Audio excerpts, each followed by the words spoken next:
Hello and welcome to this, the CPR podcast, episode 67, I think we're up to now. Or if you're listening live, this is a livecast just number 3. What have we got today? Canny mixed bag, like, I haven't, normally I like to pick from me genre-based playlists, but not today.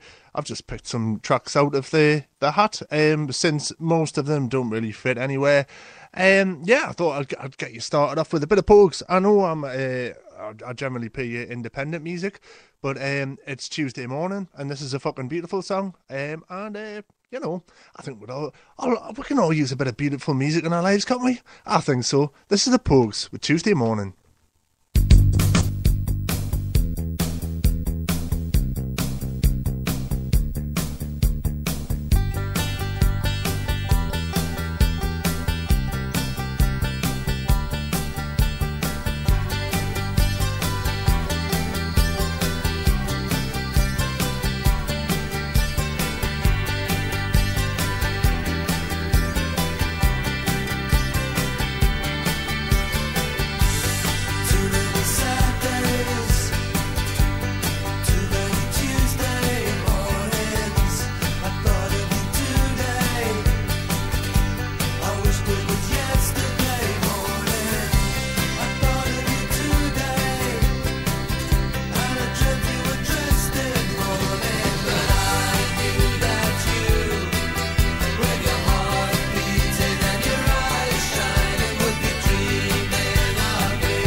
With Tuesday morning, getting you started off on this episode of the CPR podcast or livecast. As I say, if you're listening live, I'm not sure if that makes very much difference, but there it is. If you do follow us on Facebook, I've opened up my chat window, so if you want to get in touch, you can. Not that it's going to make a lot of difference, because to be honest with you, if you want to request a song, by the time I go into my music library, find it, upload it, I probably ruined the podcast not paying attention, dicking about uploading tunes, and probably wasted the whole half hour just waiting for it to upload. So Yeah, unless you all want to give me a lot of money, and so then I can, have longer than half an hour. I'll have as long as I like if everyone would pay me to do this. But yeah, and until such time, you'll just have to deal with the tunes that I pick out. So yeah, there it is. Yeah, and then this next track I stumbled across just through social network, and probably my favourite thing about it, because it pisses off a lot of time on Facebook and that. But sometimes people post good music that you wouldn't have otherwise heard. Yeah, this track's a bit folksy like, but it's a reminder to just stick it to the man any which way you can. This track's called "You Ain't Done Nothing If You Ain't Been Called a Red."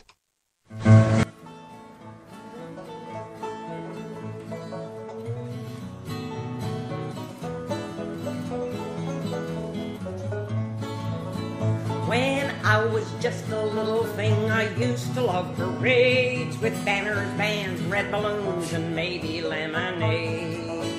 When I came home one May Day, my neighbor's father said, "Them marchers is all commies. Tell me, kid, are you a red?" Well, I didn't know just what he meant. My hair back then was brown. Our house was plain red brick like most others in the town. So I went and asked my mama why our neighbor called me red. My mommy took me on her knee and this is what she said. "Well, you ain't done nothing if you ain't been called a red. If you marched or agitated, if you found it, so you might as well ignore it or love the word instead, 'cause you ain't been doing nothing if you ain't been called a red." When I was growing up, had my troubles, I suppose, when someone took exception to my face or to my clothes, or tried to cheat me on a job or hit me on the head. When I organized to fight back, why the stinkers called me red. But you ain't done nothing if you ain't been called a red. If you marched or agitated, then you're bound to hear it said. So you might as well ignore it or love the words instead, 'cause you ain't been doing nothing if you ain't been called a red. When I was living on my own apartment that I had a lousy, rotten landlord, let me tell you, he was bad. But when he tried to throw me out, I rubbed my hands and said, "You haven't seen a struggle if you haven't fought a red. And you ain't done nothing if you ain't been called a red. If you marched or agitated, then you're bound to hear it said. So you might as well ignore it or love the words instead, 'cause you ain't been doing nothing if you ain't been called a red." Well, I kept on agitating, 'cause what else can you do? You're gonna let the sons of bitches walk all over you. My friend said, "You'll get fired hanging with that commie mob." I should be so lucky, buddy, I ain't got a job. And you ain't done nothing if you ain't been called a red. If you marched or agitated, then you're bound to hear it said. So you might as well ignore it or love the words instead, 'cause you ain't been doing nothing if you ain't been called a red. Well, I've been agitating now for 50 years and more, for jobs and for equality and always against war. I'll keep on agitating as far as I can see, and if that's what being red is, well, it's good enough for me. 'Cause you ain't done nothing if you ain't been called a red. If you marched or agitated, then you're bound to hear it said. So you might as well ignore it or love the words instead, 'cause you ain't been doing nothing if you ain't been called a red.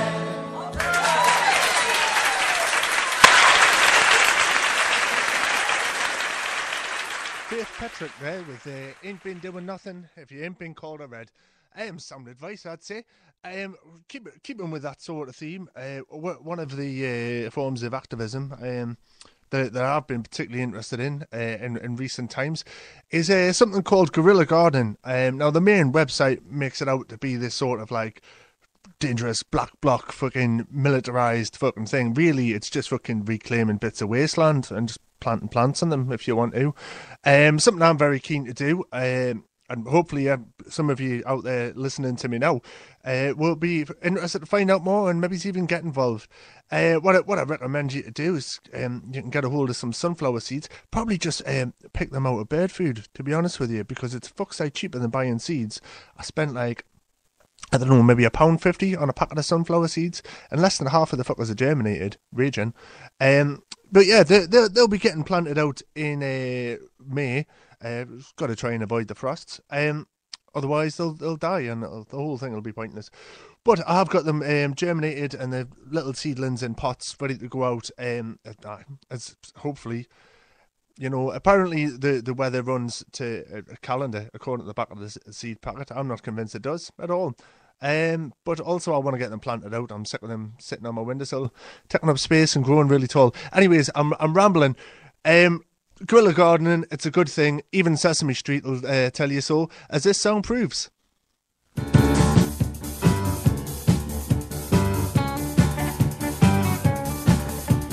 Cooperation makes it happen. Cooperation, working together. Dig it. Cooperation makes it happen. Cooperation, working together. I saw these crazy dudes and they went out on the street.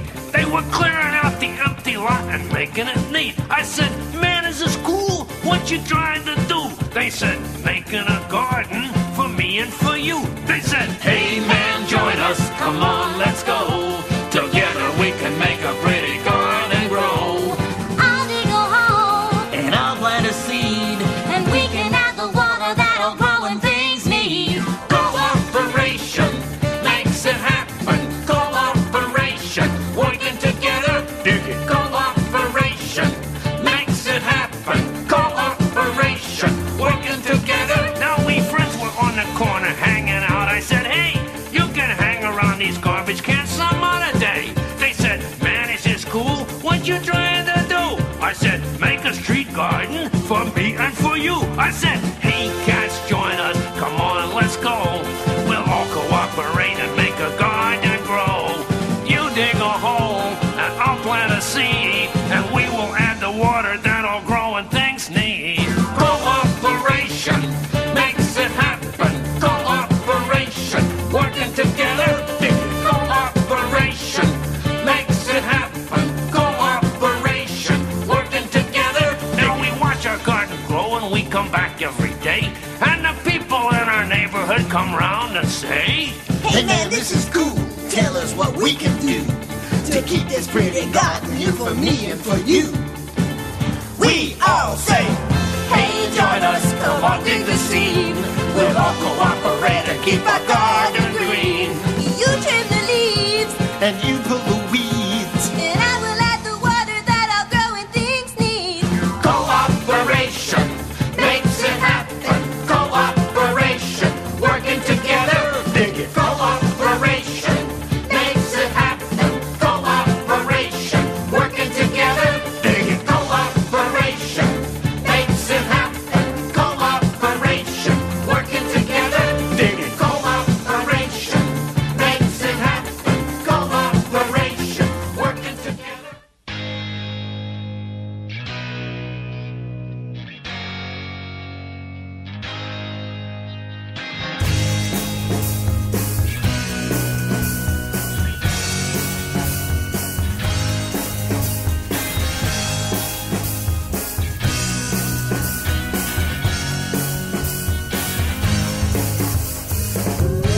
Little Billy bought a CD. He likes the parental guidance. Headphones and MP3s, listening to tales of drugs, sex, and violence. Pull a scat, pull a tech, with shots of sirens. Now Billy is following false idols. Loves the image of wants to be like him. Stops studying and spend his night times hiding. Now a disciple, carrying the knife, getting in fights and making all the little girls cry. But the truth is, he's a family guy with a wife, a child, and the girls, and well, he buys them. And the cars are rental, and there's all real diamonds. And his real name's Nigel. Hand on the Bible, please, little Billy, open your eyes to realize these guys are lying. Why would you tell him? Why would you tell him? Why would you tell him lies? Why would you tell him? Why would you tell him? Why would you tell him lies? Kevin said he was a big shot. Guess they should have called him Billy too.